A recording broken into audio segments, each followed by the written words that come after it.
bisa, nggak apa-apa. Iya, ada minum, itu nanti ada minum saya. Udah mulai kan? Belum, aman aja. Oh, iya. Tunggu orang dulu. Manggil pasukan kan?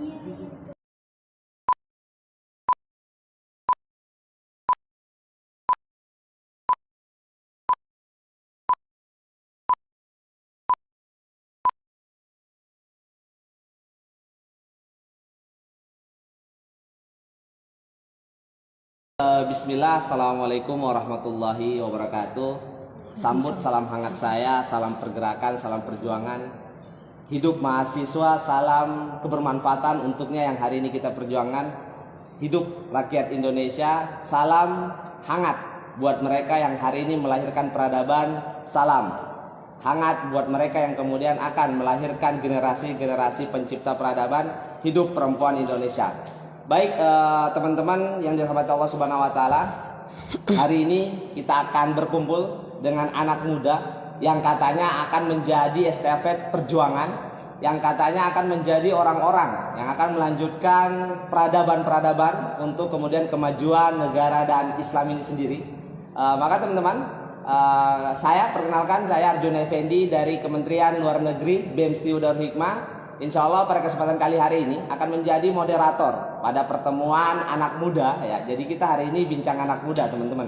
Jadi yang tua-tua juga nggak apa-apa gitu kan, merasa muda saja gitu. Semoga dengan nontonnya live ini bapak-bapak, ibu-ibu merasakan bagaimana euforia ataupun atmosfer kemudahan itu sendiri gitu.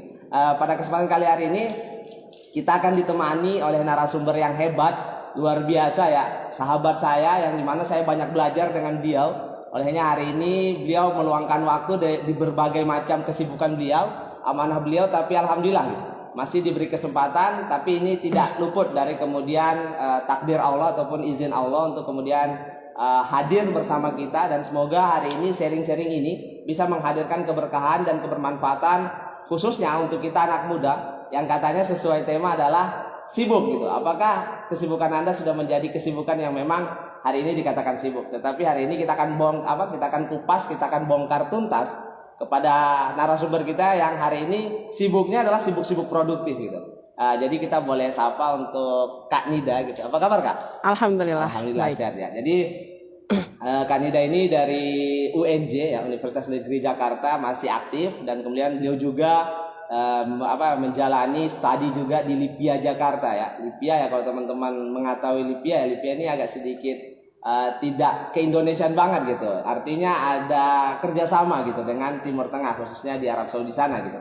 Nah ini sesuatu yang luar biasa ya hari ini. Sebagai mahasiswa berprestasi UNJ tingkat fakultas ya Kak? Betul. Di juara 2 ya Kak? Iya. Nah, okay. Alhamdulillah. Alhamdulillah ya. Jadi mungkin teman-teman berbicara Mawapres ini mungkin agak sedikit asing ya di kalangan berbagai macam anak muda ya, karena Mawapres ini tidak semua ada di universitas, bahkan sekolah tinggi pun kita gitu kan, Stiu Darul Hikmah belum mempunyai hal-hal seperti itu gitu. Jadi mungkin bisa sharing sedikit nih Kak terkait apa sih itu Mawapres dan bagaimana polanya untuk kemudian menjadi sampai di titik ini gitu, bisa menjadi juara 2 mahasiswa berprestasi, mengalahkan ribuan orang ataupun ribuan mahasiswa-mahasiswi terbaik di UNJ, tetapi Kak Nida di berbagai macam kesibukannya bisa menjadi juara 2. Nah ini mungkin bisa dijelaskan nih Kak, apa itu Mawapres dan bagaimana kemudian Kakak bisa menjadi juara dari ataupun keluar sebagai juara terbaik gitu. Mungkin silakan ya. Oke, baik. Bismillahirrahmanirrahim. Menjadi mahasiswa gitu ya. Ketika kita menjadi seorang manusia, tentunya ada tujuan yang Tuhan kita ciptakan. Apa tujuan kita ketika kita menjadi manusia? Kemudian apalagi kita masuk ke perguruan tinggi gitu ya. Perguruan tinggi esensinya adalah menuntut ilmu. Tujuannya adalah menuntut ilmu. Ketika menuntut ilmu, terkadang ya mungkin di semester 1 mungkin ya. Semester 1 langsung melihat dunia perkuliahan seperti ini gitu. Nah, tapi di sini kita harus punya prinsip di mana kita punya tujuan, kita masuk perguruan tinggi itu untuk menuntut ilmu gitu. Nah, menempuh pendidikan kita selanjutnya. Nah, itu ketika menuntut ilmu pasti banyak lingkungan di kampus itu lingkungannya berbeda gitu ya. Kemudian banyak organisasi. Mungkin kalau misalnya Ana sendiri dari SMA IT yang dimana organisasinya mungkin tidak sebanyak SMA negeri ataupun MA. Tapi ketika masuk kuliah, ketika kita mempunyai prinsip untuk menuntut ilmu, sampai akhirnya kita tidak, organisasi itu menjadi pendukung kita untuk menuntut ilmu, bukan malah organisasi itu memecah belah antara menuntut ilmu dan organisasi. Gitu. Makanya akhirnya saya mempunyai prinsip yang dimana pendidikan atau akademik itu pertama. Karena memang kita kuliah itu untuk akademik, organisasi itu utama. Jadi pendidikan itu pertama, tapi organisasi itu utama. Nah, ketika menjadi mahasiswa kita buktikan kita tidak hanya pintar ya di bidang skill saja, soft skill gitu ya, kemampuan, tapi kita juga di bidang yang pertama tujuan kita masuk kuliah itu harus bisa juga. Jadi kalau dari Kak Nida sendiri nih, Mawapres apa sih itu Kak? Ya, Mawapres itu apa sih pengertiannya, dan kemudian bagaimana nih rekam jejak Kak Nida nih bisa sampai mengalahkan berbagai macam orang berprestasi di UNJ dan hari ini bisa menjadi juara 2 gitu? Mawapres adalah mahasiswa berprestasi. Ya, kalau misalnya mungkin kalau di SMA itu ranking, ya. Kalau misalnya di kuliah mahasiswa berprestasi. Nah, tetapi kalau misalnya di SMA mungkin hanya satu kelas gitu ya. Ranking 1, 2, 3. Tapi kalau misalnya di mahasiswa satu fakultas. Dari prodi, kemudian disaring 3 orang. Kalau di UNJ, kemudian masuk ke fakultas. Kalau misalnya Ana di Fakultas Bahasa dan Seni UNJ, itu ada 12 prodi, kisaran mungkin 800 orang. Atau nggak sampai ribuan, tapi memang 800 atau 900 orang. Kemudian disaring, kita mengikuti beberapa tahap seleksi. Nah, di sini sebenarnya peran Ana ketika jadi mahasiswa juga kita tahu nggak cuman keren-kerennya aja, tapi gimana membuktikan oh ternyata mahasiswa tuh tujuan utamanya menuntut ilmu, terus dia bisa mencapai prestasi itu sendiri. Gitu. Jadi mahasiswa berprestasi, mahasiswa yang memang dia mengumpulkan IPK-nya, karena mahasiswa berprestasi di UNJ itu daftar mungkin 2020 atau 2019. Yang dimana dia mengumpulkan IPK-nya dari semester 1, 2, 3, 4, 5 itu mempertahankan IPK-nya. Gitu. Jadi kumulatif, nanti baru di semester 6 dia lihat IPK-nya paling tinggi apa. Kemudian selain IPK juga prestasi. Namanya mahasiswa berprestasi, dia punya prestasi apa. Gitu. Nah, prestasinya nggak hanya cuma di UNJ, tapi mungkin di kampus luar dia pernah ikut lomba apa, nasional atau enggak internasional. Gitu. Jadi dia juga dia membuktikan IPK dia aman, gitu ya, IPK dia bagus, dan dia juga di luar bersaing sama orang luar.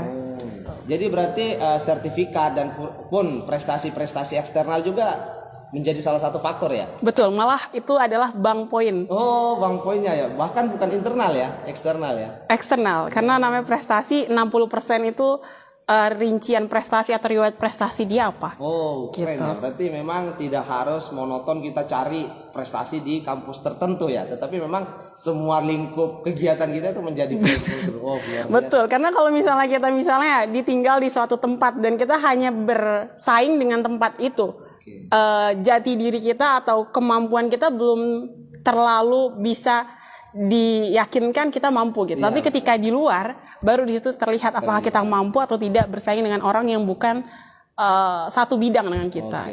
Oke, mungkin Kak nih boleh tahu nih, kita mungkin ingin tahu nih Kakak sibuknya di mana sih sampai maksudnya eksternal itu bisa berpengaruh. Kalau Kakak tadi katakan bahwasanya eksternal ada bank poin untuk penilaian Mawapres ini. Nah, di eksternal nih Kakak aktifnya di mana aja Kak kira-kira? Biar kita tahu juga nih, oh ternyata Kak Nida nih sibuknya seperti ini loh gitu. Oke, mungkin Ana cerita ketika kenapa akhirnya Ana bisa ikut lomba-lomba dan berprestasi gitu.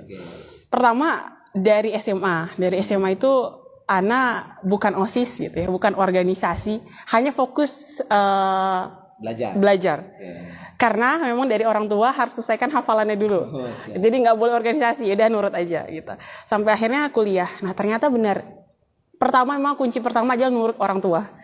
Dari situ mungkin SMA ya, di mana OSIS, ya ada MPK, ada Rohis segala macam. Tapi kata orang tuanya jangan, selesaikan Al-Qur'an, udah selesai. Akhirnya pas daftar kuliah, belum lulus SMA, Ana diterima salah satu institut di Tazkiyah Sentul. Itu lewat jalur Al-Qur'an. Masya Allah. Kemudian setelah itu Ana bingung juga karena Ana nggak punya organisasi, harus masuk kuliah kemana gitu. Akhirnya daftar juga SBM, dapat teknik. Nah, karena dulu Ana jurusan IPA, Ana pengen banget masuk teknik. Ya. Akhirnya lulus lewat SBM Teknik Tanjung Pura. Kemudian akhirnya satu lagi, Ana tuh daftar SNM UI Farmasi, tapi ternyata qadarullah nggak dapet. Jadi memang Ana concernnya di bidang sains, gitu. Dan pada akhirnya berbincang sama orang tua, udah dapet 2 kampus nih. Ya, Tia Taskia dan itu beasiswa 100%. Kemudian SBM itu teknik yang Ana suka. Sampai pada akhirnya orang tua bilang jangan jauh-jauh. Ini kendala perempuan ya Kak? Jangan jauh-jauh. Ana bingung, maksudnya udah Ana terima gitu ya. Ini udah 2. Yang orang lain mungkin nggak punya kesempatan ini, tapi Ana udah punya. Iya. Tapi kata orang tua, lagi-lagi itu pertama kunci orang tua. Gitu. Kalau orang tua ridho, di mana aja dimudahkan. Habis itu akhirnya Ana tanya mau masuk mana. Gitu ya, orang tua ridhoi Ana itu masuk mana. Terus katanya hanya 3 kampus di Jabodetabek. Gitu. 3 kampus, salah satunya UNJ. Akhirnya Ana daftar di UNJ.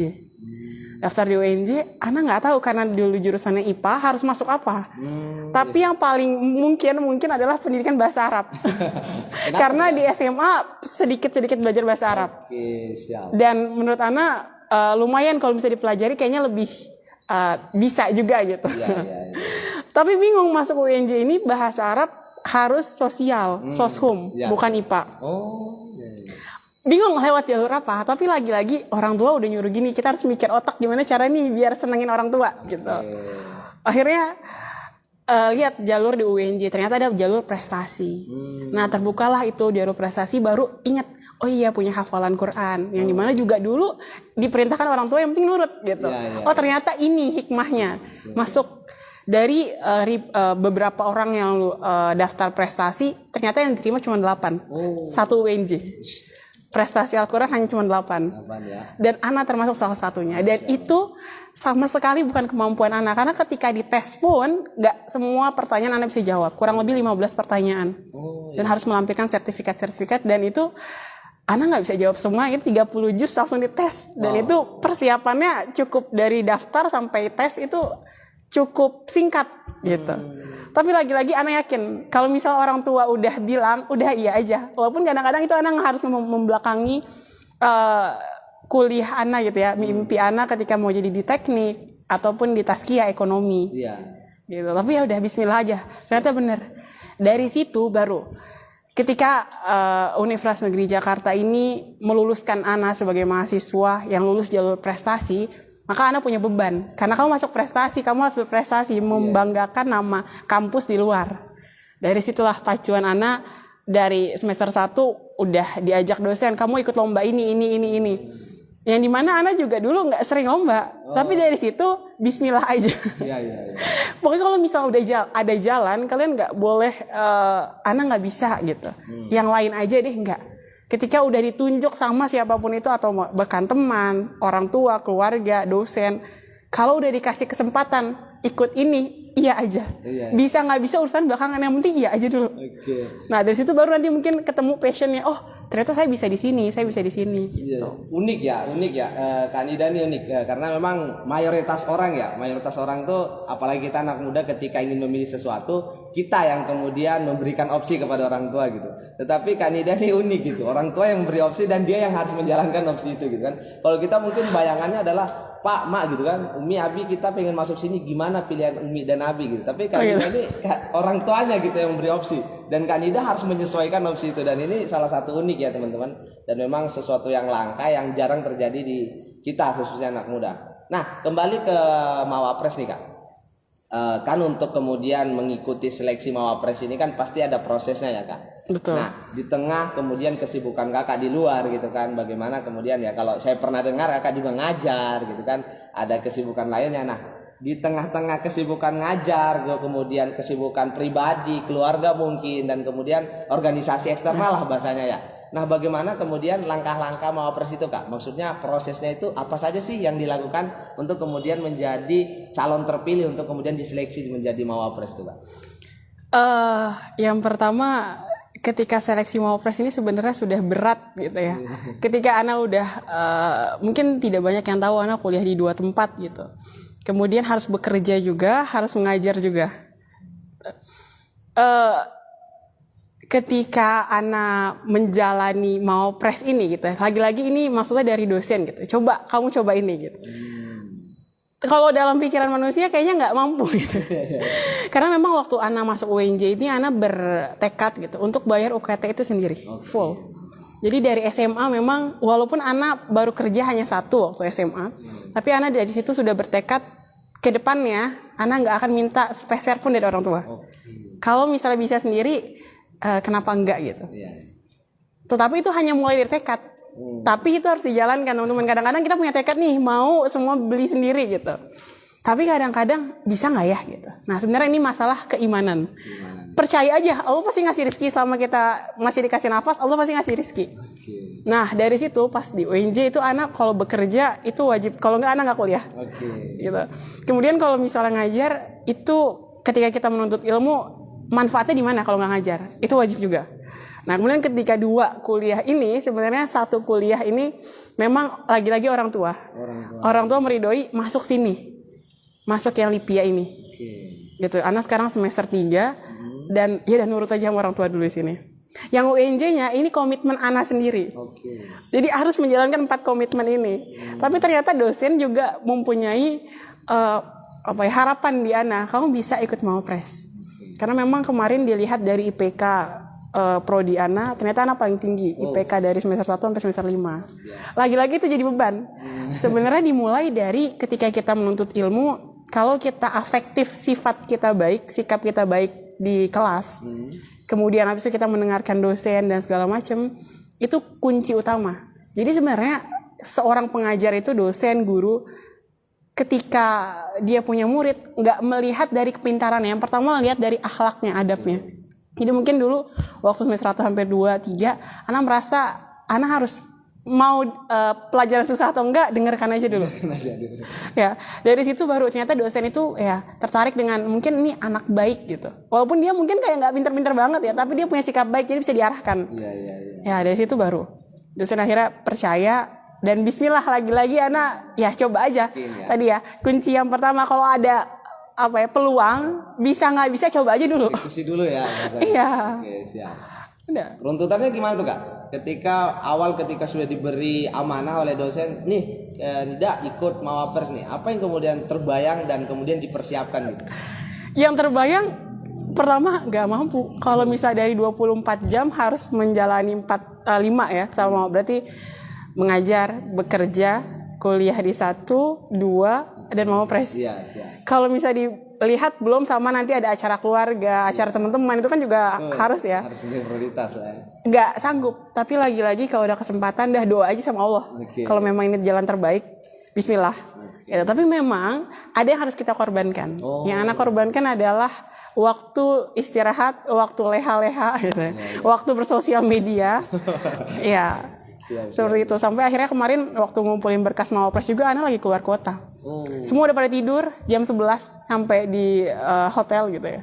Ana keluar cari sinyal dan di situ nggak ada sinyal.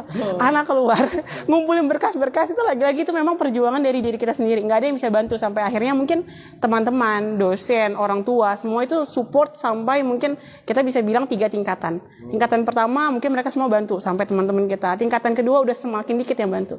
Pada akhirnya kita sendiri yang berjuang. Dari situ dilihat kalian itu beneran bertekad atau enggak. Oke, siap.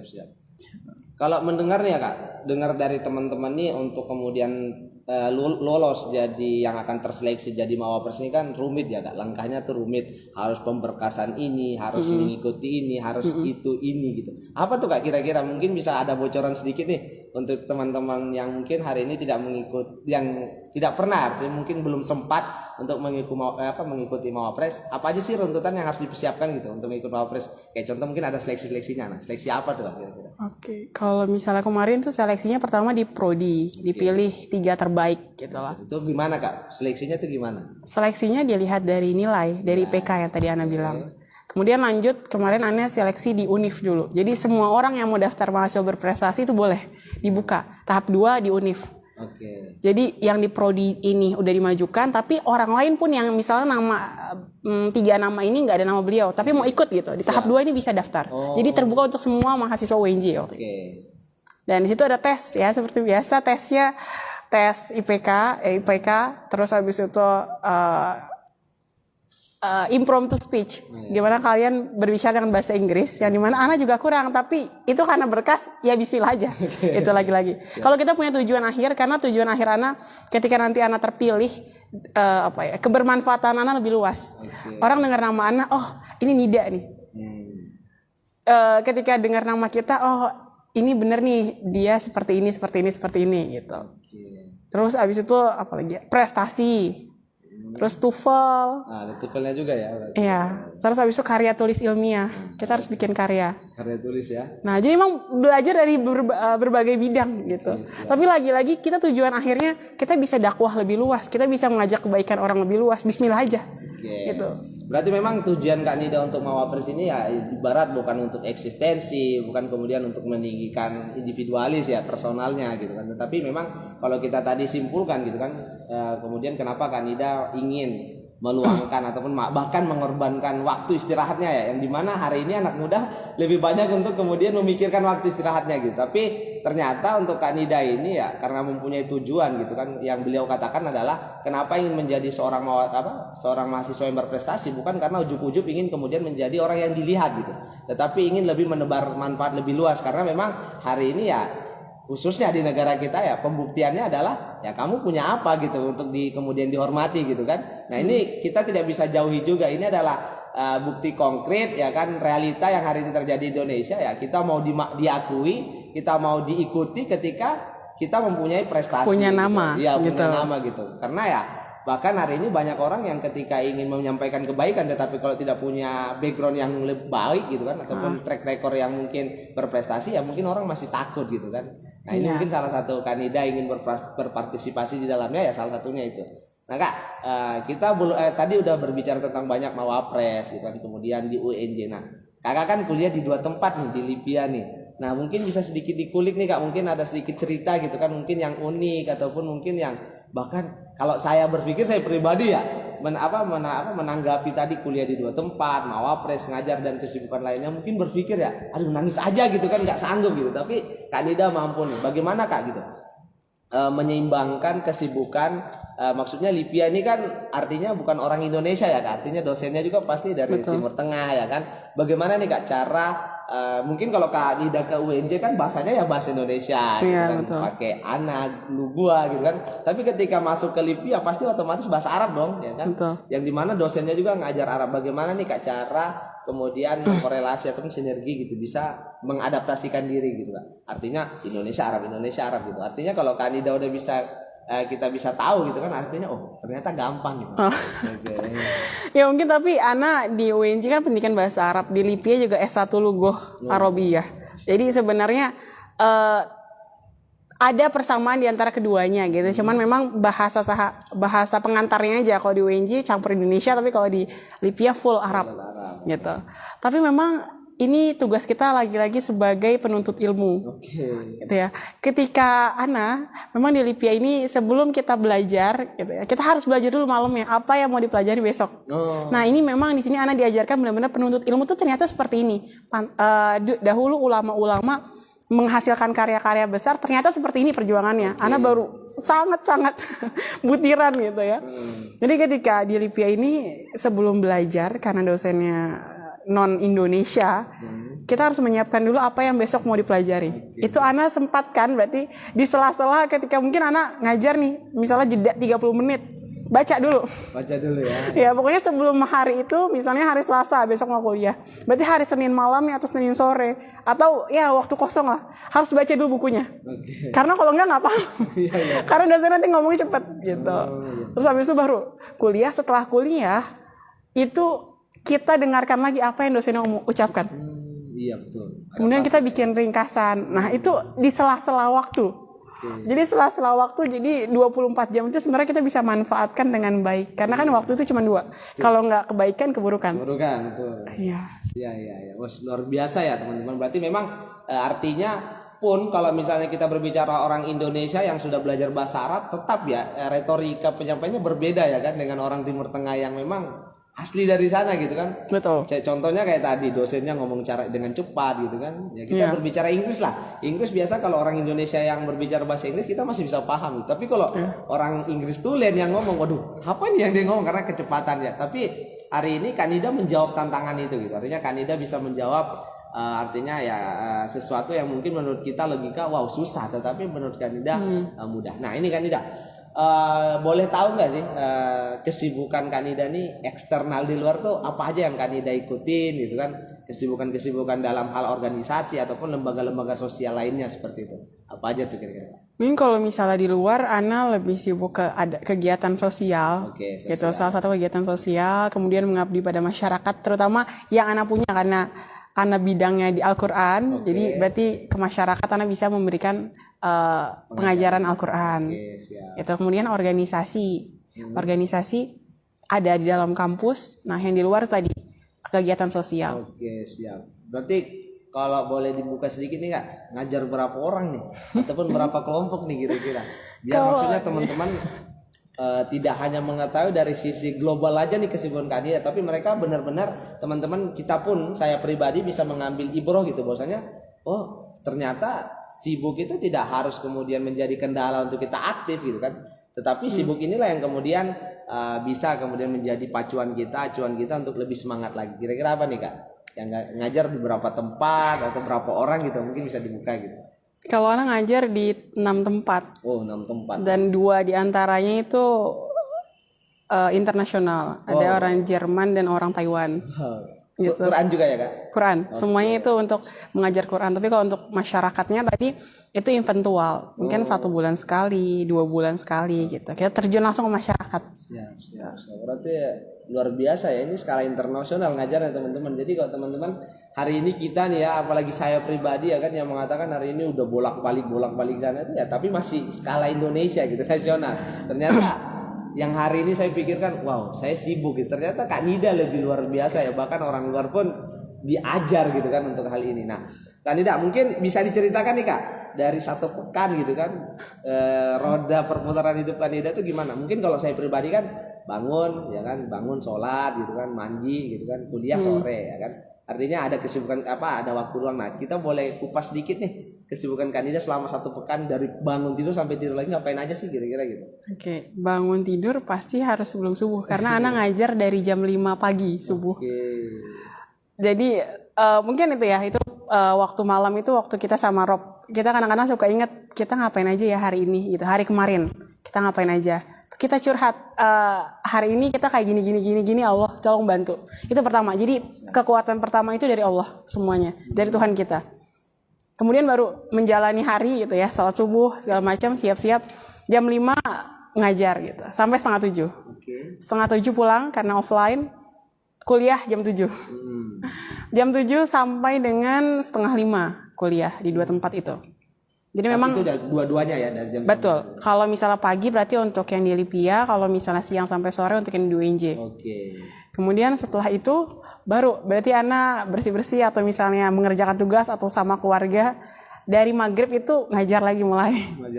Sampai terus misalnya sampai Isya gitu. Nah, nanti kalau misalnya udah selesai sekitar jam 10 atau setengah 11 atau jam 11 karena memang ada beberapa waktu kan mengajaran di Jerman dan Taiwan itu beda waktunya. Jadi mungkin sampai jam 11 baru setelah itu mengerjakan tugas-tugas. Siap. Berarti produktifnya ya sampai jam 11 ya, artinya kesibukan yang memang tidak luang bahasanya ya.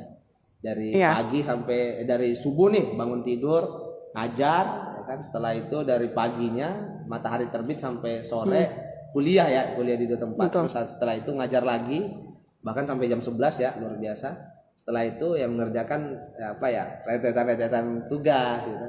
Berarti tetapi Kak nih, apakah dengan kesibukan itu kita berbicara tentang ibadah kira-kira gimana Kak? Pernah nggak sih ngerasa ya Allah gitu kan saya bersentuhan dengan Al-Quran atau bahkan sholat saya ini tidak sesuai waktu, pernah nggak ngerasain gitu Kak kira-kira? Enggak, karena ketika kita mengajar itu adalah ibadah kita. Ya, jadi ketika pertama tadi ya Ana bilang ketika Ana semakin banyak aktivitasnya berarti Ana harus semakin kuat nih minta sama Allahnya. Malah seperti itu pacuan Ana. Jadi ketika Ana semakin banyak bersosialisasi sama masyarakat, terjun, berarti harus semakin kuat hubungan Ana sama Allah. Kalau enggak bisa tuh semuanya. gitu. Jadi kunci anak gitu. Jadi semakin kita banyak berarti semakin kuat ibadah kita. Nah gitu ya. Jadi mulai dari misalnya pagi-pagi kita ngajar, kan kadang-kadang orang esensinya ngajar mungkin mendapat gaji dan segala macam. Tapi ketika ngajar itu sebenarnya kita lagi belajar. Kita lagi dididik dulu nih sama Al-Qur'an. Ya, jadi kita sama-sama belajar. Malah saat kita ngajar, kita tuh belajar, bukannya kita memberikan ilmu kepada orang lain. Kita belajar sama-sama. Nanti baru ketika kuliah ya kita belajar lagi. Kemudian pas ngajar lagi, sebelum ngajar pasti seorang guru tuh menyiapkan materi-materi yang dia mau ajar. Nah itu kita belajar di situ.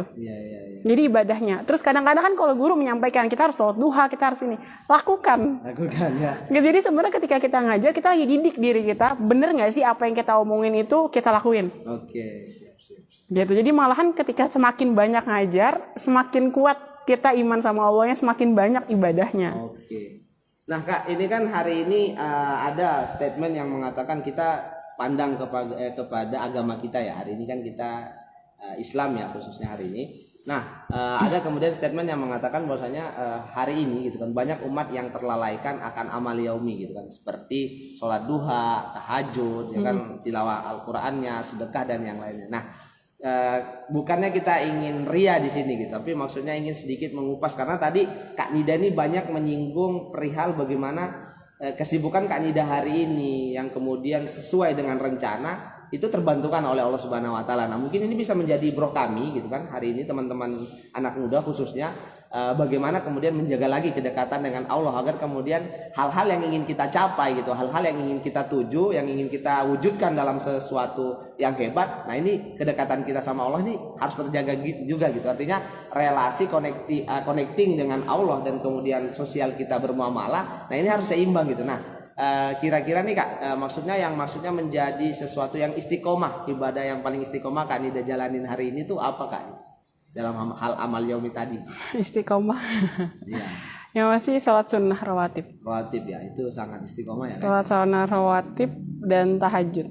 Dua itu. Tidak tertinggalkan ya kan? Iya, karena kalau Ana mikir kalau tinggal Ana akan hilang nih beberapa amanah atau power Ana ketika menyampaikan akan hilang. Jadi itu sebagai bensin. Kalau Ana nggak seperti ini, ibadahnya nggak seperti ini, udah yang Ana sampaikan biasa aja. Kayak orang pada umumnya. Jadi kalau misalnya kita mau istimewa, memang kita harus punya amal yang istimewa di hadapan Allah.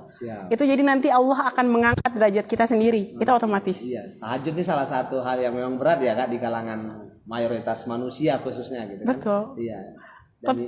Gimana kan? Tapi ketika kita punya keinginan kuat, misalnya tahajud, kalau misalnya Ana selalu mikir Ana nggak tahajud, hari ini akan buruk gitu.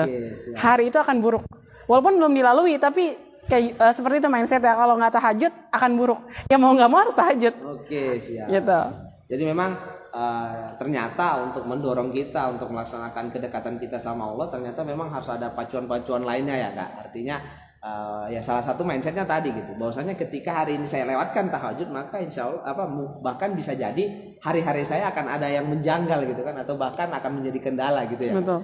Dan itu memang salah satu pembelajaran ya buat saya pribadi gitu kan. Artinya ternyata untuk kemudian menjaga kedekatan sama Allah ataupun hal-hal istimewa yang hari ini masyarakat orang atau manusia hari ini ingin lakukan itu berat, ya kita harus punya acuan untuk kemudian kita bisa melakukan itu, khususnya tahajud tadi gitu.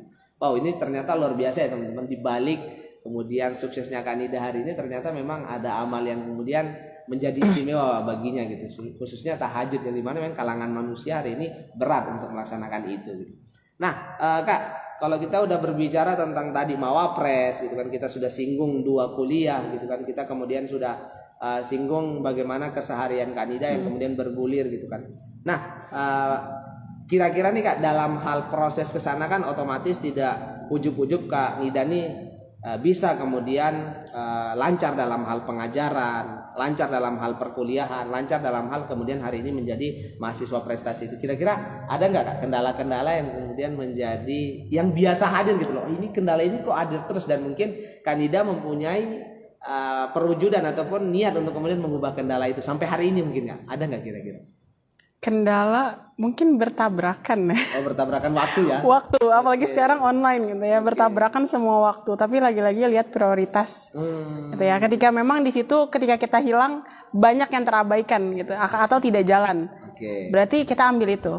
Tapi kalau misalnya prioritas, mungkin kalau kita nggak hadir ada orang lain yang bisa menggantikan. berarti bisa kita berikan ke orang lain. Gitu. Jadi dari prioritas. Cuman kadang-kadang juga merasa kok Ana nggak istirahat ya. Tapi lagi-lagi, oh mungkin di balik ini semua nanti Allah mau kasih. Mungkin Ana mikirnya ketika sekarang Ana diberikan kesibukan seperti ini, mungkin Allah akan panggil Ana lebih dulu. Oke, siap. Gitu. Jadi mungkin besok Ana sering mikir seperti itu. Mungkin besok Allah mewafatkan Ana kali ya. Jadi sekarang ini Ana harus gencar amal solihnya. Iya. Gitu. Berarti salah satunya adalah ya hari ini ya tidak tentu gitu kita akan hidup untuk hari esok gitu kan. Artinya hari ini bisa jadi kalau Allah panggil ya seperti apa Allah panggil kita. Apakah dalam kesibukan kebaikan. Mungkin itu salah satu menjadi tolak ukur Kanida hari ini tidak berhenti gitu kan. Bahkan saya pernah diskusi dengan beliau mengatakan kalau mau berpikir ataupun dikatakan hari ini manusia ya saya di luar manusia gitu. Karena memang kesibukan yang padat tetapi kemudian tetap memaksimalkan kontribusi dalam hal bidang akademik ataupun non akademik ini tetap terseimbangkan gitu. Bahkan hari ini nggak ada yang dilepas ya Kak. Artinya dilepas itu misal ini dia mengacau nih, dia nggak menjadi prioritas saya dan saya tinggalkan, nggak ada ya Kak. Tetap dimaksimalkan untuk tetap. Iya, karena biar jadi tawazun gitu ya, seimbang semuanya. Kita menuntut ilmu juga, tapi kita menyalurkan juga, tapi kita juga bisa menuntut ilmu itu pakai uang kita sendiri, kemudian kita bisa bermanfaat sama masyarakat gitu. Lagi-lagi Ana mikir, kenapa Allah buat Ana seperti ini gitu. Mungkin setelah ini Ana diwafatkan. Jadi ini perbanyak ayo amal solihnya. Oke, gitu. Siap. Berarti memang kalau kita udah berbicara iman teman-teman, ternyata iman ini luar biasa ya. Bahkan sampai hari ini sosok seorang Kak Nida ya kan berdiri tegak dengan kesibukan, berdiri tegak dengan tujuan ya kembali ke iman gitu. Karena memang hari ini mungkin banyak yang mempunyai harapan, tujuan, bahkan cita-cita seperti Kak Nida, tapi banyak yang down gitu kan. Bahkan banyak yang kemudian hilang dari tujuannya gitu, bahkan meninggalkanlah artinya medan perang ataupun medan juang yang sudah diamankan oleh Allah karena memang mungkin kurangnya iman gitu kan. Nah ternyata iman ini menjadi landasan teman-teman, menjadi landasan kita untuk kemudian acuan kita bahwasanya ketika kita ingin redup ya berpikir gitu. Ketika teman-teman redup dan Allah panggil, mau nggak jadi orang yang kemudian pasif dan kemudian Allah panggil gitu. Nah ini menarik ya teman-teman. Jadi semoga menjadi pembelajaran buat kita ke depannya bahwasanya ya tidak kemudian menjadikan kesibukan itu mengganggu kita, bahkan kesibukan itulah yang kemudian menjadi tolak ukur kita menjadi orang-orang yang hari ini bisa jadi menjadi pilihan Allah yang Allah izinkan di tempat mulianya. Seperti itu ya Kak. Oke, teman-teman, mungkin itu ya sedikit tadi kita sudah bahas, kita udah sedikit kupas, bahkan sudah sampai ke akar-akarnya gitu. Terkait bagaimana sih si Kak Nida ini gitu kan. Teman-teman juga nanti kalau lebih ingin penasaran boleh gitu kan cek IG-nya, bahkan DM bertanya terkait beliau gitu kan. Karena tadi kita sudah sedikit membongkar terkait mahasiswa berprestasinya, bagaimana jalurnya, apa kemudian yang harus disiapkan, dan kemudian bagaimana kesibukan beliau kuliah di dua tempat yang dimana jarang sekali orang mampu. Bahkan hari ini saya pun pribadi menganggap kuliah di dua tempat itu tidak mudah gitu.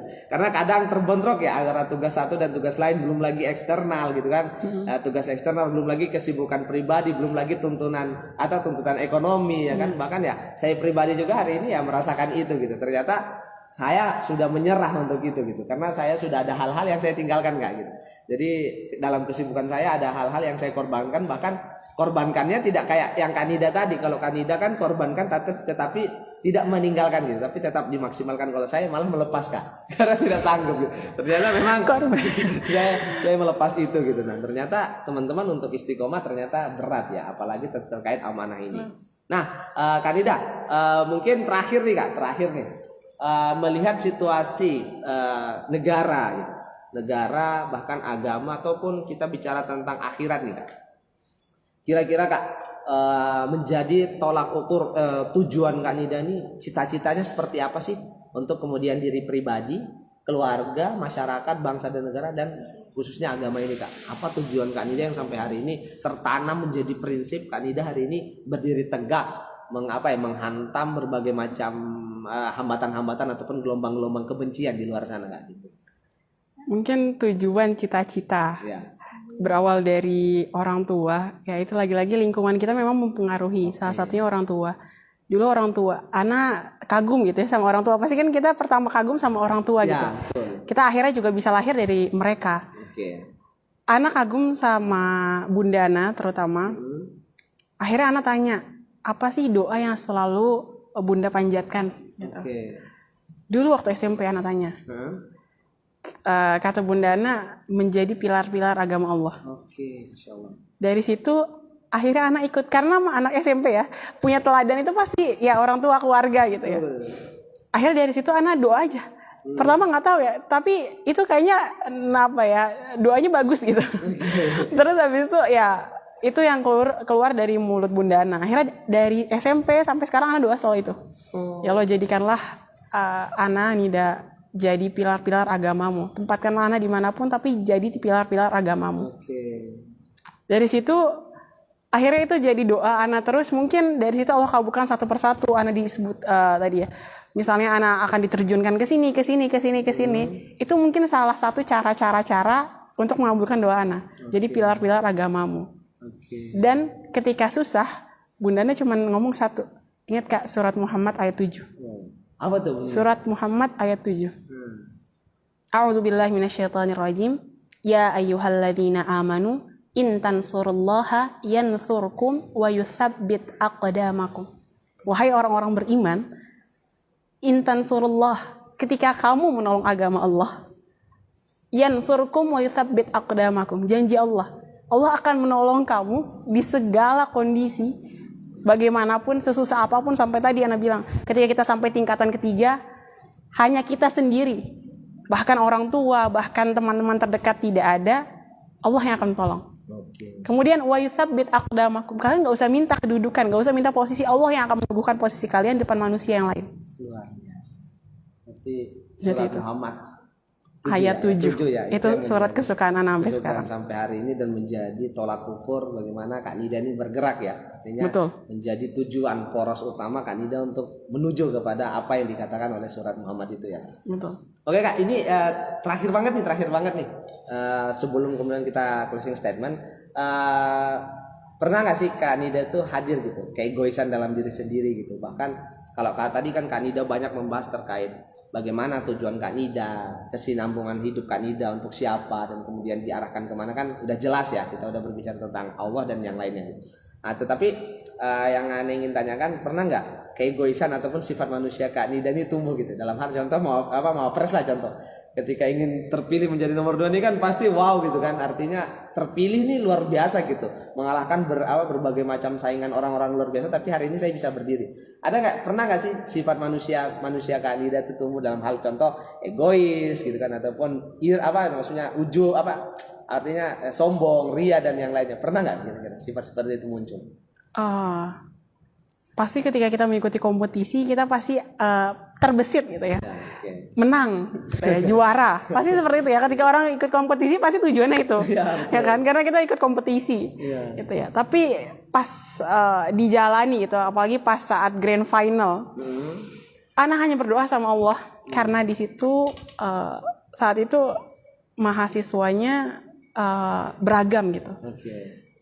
Ada beragam, terus di situ Ana hanya berpikir Ana sebagai mahasiswa dan muslimah. Siap.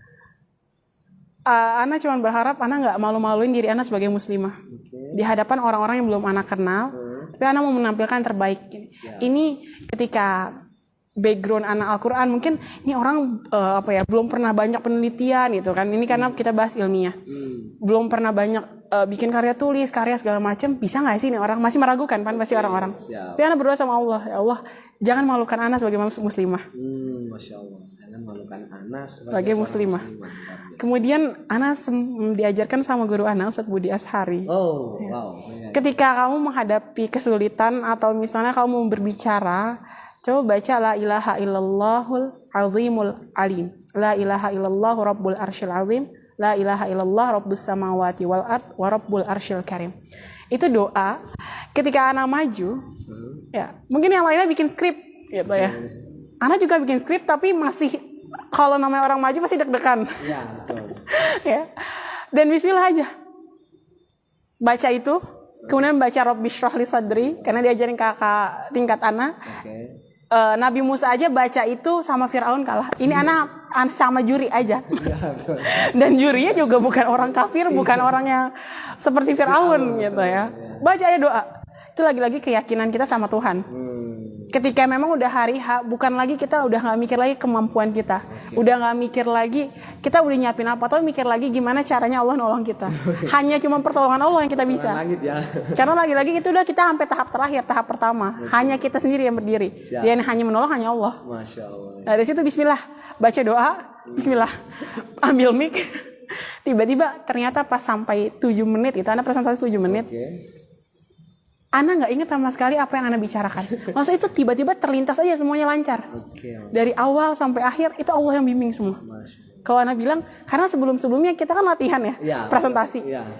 Teman-teman Ana menilai, kok kamu kurang sih, kok kamu kecepatan sih, kok kamu nggak bagus sih kayak gini. Tapi pas di hari H semua itu berubah.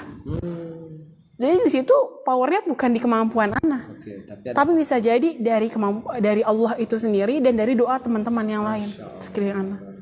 Ternyata doa ternyata betul ya, senjatanya seorang umat muslim ya doa, betul ya. Doa. Dan hanya percaya aja sama Allah terakhirnya. Intinya apapun, seberat apapun usaha kita, seikhtiar apapun ikhtiar kita ya ternyata kembali gitu. Maksudnya kita serahkan semua kepada Allah dengan tawakal itu tadi gitu. Ya, baik teman-teman, luar biasa ya. Ternyata di balik kesibukan yang tadi sebenarnya kita cuma ingin bongkar kesibukan dari Kak Nida, ternyata banyak ibroh lagi yang bisa kita ambil, khususnya dalam hal kita seorang muslim hari ini bagaimana keteguhan hati kita, kepercayaan kita terhadap Allah ini. Hari ini Kak Nida sudah mengimplementasikannya, mengaplikasikannya dalam kehidupan sehari-hari, di mana ternyata beliau tidak kemudian menjadikan diri beliau yang paling luar biasa. Artinya mengakui potensi beliau, mengakui dari prestasi beliau ataupun kontribusi beliau. Ternyata beliau lagi-lagi dan lagi kembali kepada Sang Pencipta, bagaimana hasil dari ikhtiar, bagaimana hasil dari usaha. Ternyata itu semua tidak ada apa-apanya tanpa campur tangan dari Allah Subhanahu wa taala ya. Ternyata ya ini luar biasa ya teman-teman, mengajarkan kita sebagai seorang muslim, ketika kita terhambatkan dengan bisikan-bisikan setan untuk kemudian menjadi penghalang kita untuk terus berkontribusi untuk dakwah ini, ternyata ada penolong terhebat yaitu Allah Subhanahu wa taala itu sendiri. Nah, di sini terima kasih ya Kak Nida atas beberapa ataupun banyak sekali pembelajaran, khususnya bagi saya pribadi dan mungkin untuk teman-teman anak muda, bagaimana ternyata produktif di waktu yang kemudian padat itu ternyata tidak sebagai penghalang yang menjadi framing ataupun pemikiran orang hari ini bahwasanya saya sibuk dengan berbagai macam, teman-teman tolak berbagai macam amanah dengan dalih kesibukan. Ternyata ya sibuk itu bukan menjadi kendala ataupun bahkan masalah buat kita. Ternyata sibuk itulah sebagai ladang kita untuk menjadi manusia terpilih gitu. Karena hari ini banyak orang yang menolak kesibukan itu. Ternyata bisa jadi kesibukan itulah yang menjadikan jalan kita untuk kemudian meraih kemuliaan, seperti yang tadi Kak Nida bilang gitu, bahwasanya hari ini saya sibuk ya karena saya berpikir bahwasanya mungkin hari ini saya meninggal gitu. Bisa jadi kesibukan saya inilah yang kemudian mengantarkan saya kepada sisi kemuliaan, bahkan Allah terima untuk menjadi salah satu penghuni surganya, seperti itu. Nah Kak, mungkin terakhir nih Kak, closing statement, penyampaian dari Kak Nida ataupun rangkuman ataupun bahkan pesan-pesan untuk teman-teman, saya pribadi dan teman-teman yang hari ini menyaksikan, apa sih gitu dalam hal kontribusi ataupun peran pemuda hari ini yang katanya menjadi tongkat estafet kepemimpinan ya kan, karena hari ini 5 sampai 10 tahun ke depan ya kita lah yang kemudian akan menjadi pionir-pionir perubahan bahkan di berbagai sisi kan. Apa yang kemudian Kak Nida ingin sampaikan atau menjadi kesan-pesan untuk teman-teman yang hari ini menyaksikan? Oke. Yang pertama, kita semua sebagai manusia sama. Kita diciptakan sama Tuhan untuk ada tujuannya. Dan semuanya ketika lahir di dunia ini dibekalkan kemampuan masing-masing. Nah, ketika kita sudah beranjak dewasa, kita harus berpikir, apa nih kemampuan yang belum kita kembangkan? Nah, ketika itu Tuhan sudah memberikan kita kemampuan, kita maksimalkan. Jangan ada kata insecure. Karena menurut anak itu insecure itu semua orang tuh punya kemampuan. Tapi ada yang menggali kemampuan itu, ada yang enggak deh, malu, enggak deh, nanti aja, enggak deh teman yang lain. Padahal itu kesempatan buat kalian maju. Jadi pertama memang dari Tuhan untuk Tuhan lagi. Nah, ketika dari Tuhan untuk Tuhan itu prosesnya panjang. Tapi itu yang teman-teman harus ingat, kita dari Tuhan diberikan tujuan, diberikan kemampuan, udah diarahkan misalnya kamu ke situ ya, sudah dibawakan bekal juga, tinggal kita jalani aja. Tapi itu di tengah jalan kita harus ingat siapa yang ngasih bekal kita, gitu ya. Tujuan kita untuk apa, gitu. Dan pemuda saat ini harus jadi orang berbeda. Ketika kita menjadi orang berbeda, berarti kita harus juga melakukan hal-hal yang berbeda, bukan sebagai banyak orang yang orang lakukan. Misalnya sekarang sosial media, setiap orang main Instagram semua. Boleh kita main Instagram, tapi ada hal yang harus kita lakukan berbeda. Agar jadi kita pemuda yang bermanfaat. Pemuda yang ke depannya bisa berkontribusi lebih. Karena disiapkan dari sekarang. Nggak ujuk-ujuk kan tiba-tiba. Tiba-tiba dia jadi pemuda yang hebat segala macam. Seperti itu mungkin. Oke, cukup ya. Ya. Oke. Terima kasih Kak Nida atas hari ini ya, yang luar biasa sempat kemudian memberikan waktunya untuk hadir membersamai kita untuk kita sharing session ya. Artinya kita bisa berbagi pengalaman. Semoga dari pengalaman Kak Nida ini kita bisa belajar banyak yang kemudian baiknya yang kemudian kita bisa pakai dalam kehidupan kita sehari-hari, boleh kita ambil, menjadikan itu sebagai tolak ukur juga. Mungkin hari ini kita bisa berbicara, kita tidak bisa sama-sama Kak Nida gitu. Tapi dalam hal pertumbuhan masing-masing mempunyai versi terbaik dalam dirinya. Nah, hal-hal yang bisa kita ambil dari Kak Nida, pengalaman-pengalaman dan kemudian prestasi-prestasi beliau yang bisa kita ambil, boleh menjadikan rujukan kita menjadi pemuda yang bisa lagi lebih berkontribusi, yang tidak menjadikan kesibukan itu sebagai penghalang untuk potensi dia keluar seperti itu. Terima kasih Kak Nida sekali lagi atas kebersamaannya di hari ini. Semoga Allah selalu menguatkan Kak Nida, selalu merahmati, meridhoi, memberkahi perjalanan Kak Nida sebagai pilar-pilar dakwah, dan kita juga berharap kita semua anak muda khususnya bisa menjadi pilar-pilar dakwah itu gitu. Artinya peradaban akan hadir dan semoga kita menjadi orang yang tercatat sebagai pasukan-pasukan peradaban tersebut. Ya, mungkin teman-teman karena berhubung waktu ya, kita telah sampai di penghujung acara. Sekali lagi terima kasih untuk Kak Nida karena sudah membersamai kami hari ini. Sampaikan salam kami terhadap orang tua, keluarga Kak Nida, dan untuk orang anak-anak muda UNJ ataupun khususnya teman-teman di luar sana, bahwasanya ya hari ini anak muda tidak diam gitu. Kita masih bisa mengukir peradaban-peradaban itu. Maka dari itu teman-teman yang hari ini menyaksikan, jangan pernah patah semangat, jangan jadikan kemudian bisikan setan itu mengalahkan amal-amal ibadah kita, karena sejatinya kita semua sama, kita akan kembali kepada Allah. Maka berikanlah perjuangan terbaik, darah terbaik, karena umat Rasulullah atau bahkan juga umat-umat sebelumnya untuk mencapai kemuliaan mereka melewati rintangan dan proses yang sangat luar biasa, dan kita tidak boleh kalah karena hari ini kita menjadi umat terbaik untuk hal itu. Mungkin teman-teman itu dari kami, dari Kementerian Luar Negeri BEM Studio Darul Hikmah untuk sharing session hari ini. Terus semangat, terus berkontribusi, tetap aktif dalam hal perjuangan dan kontribusi kebermanfaatan. Semoga teman-teman dan kita semua dijaga oleh Allah Subhanahu wa taala dalam konsistensi menjadi pilar-pilar dakwah. Salam hangat, salam perjuangan dari kita, hidup mahasiswa, salam pergerakan untuk kemudian yang hari ini kita wakili suaranya, hidup rakyat Indonesia, dan kemudian untuk para pencetak-pencetak peradaban, hidup hidup perempuan Indonesia. Sekian dari saya, billahi taufiq wal hidayah, kurang dan lebihnya mohon dimaafkan. Arjuna Effendi mohon untuk kemudian pamit. Wassalamualaikum warahmatullahi wabarakatuh. Waalaikumsalam warahmatullahi wabarakatuh.